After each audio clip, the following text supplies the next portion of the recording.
जय श्री राम। जाकर भरत से इतना ही कहना कि दोनों भाइयों को गुरुजी बुलावा भेजे हैं। मुनि की आज्ञा सुनकर धावन दूत दौड़े। वे अपने वेग से उत्तम घोड़ों को भी लजाते हुए चले। जब से अयोध्या में अनर्थ प्रारंभ हुआ तभी से भरत जी को अपशकुन होने लगे। वे रातों को भयंकर स्वप्न देखते थे और जागने पर उन स्वप्नों के कारण करोड़ों अनेकों तरह की बुरी बुरी कल्पनाएं किया करते थे। अनिष्ट शांति के लिए वे प्रतिदिन ब्राह्मणों को भोजन कराकर दान देते थे। अनेकों विधियों से रुद्राभिषेक करते थे। महादेव जी को हृदय में मनाकर उनसे माता पिता कुटुंबी और भाइयों का कुशल क्षेम मांगते थे।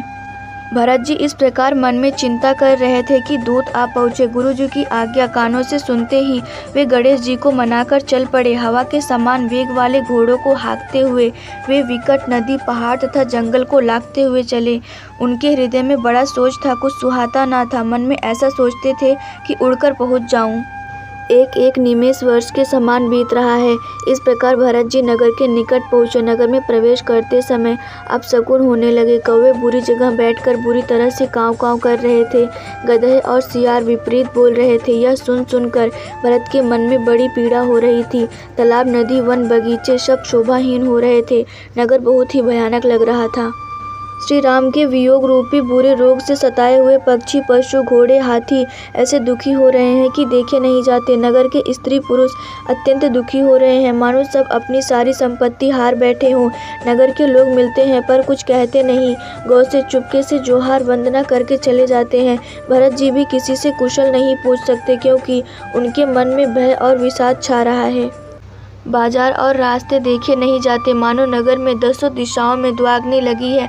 पुत्र को आते सुनकर सूर्यकुल रूपी, कमल के लिए चांदनी रूपी कैकेयी बड़ी हर्षित हुई। वह आरती सजाकर आनंद में भरकर उठ दौड़ी और दरवाजे पर ही मिलकर भरत शत्रुघ्न को महल में ले आई। भरत ने सारे परिवार को दुखी देखा, मानो कमलों के वन को पाला मार गया हो। एक कैकेयी ही इस तरह हर्षित दिखती है, मानो भिलनी जंगल में आग लगाकर आनंद में भर रही हो। पुत्र को सोचवश और मन मारे बहुत उदास देखकर वह पूछने लगी, हमारे नैहर में कुशल तो है? भरत जी ने सब कुशल कह सुनाई। फिर अपने कुल की कुशल क्षेम पूछी।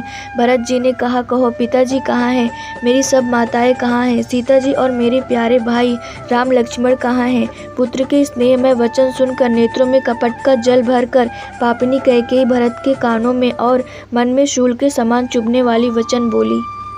हे तात, मैंने सारी बात बना ली थी। बेचारी मंथरा सहायक हुई, पर विधाता ने बीच में जरा सा काम बिगाड़ दिया। वह यह कि राजा देवलोक को पधार गए।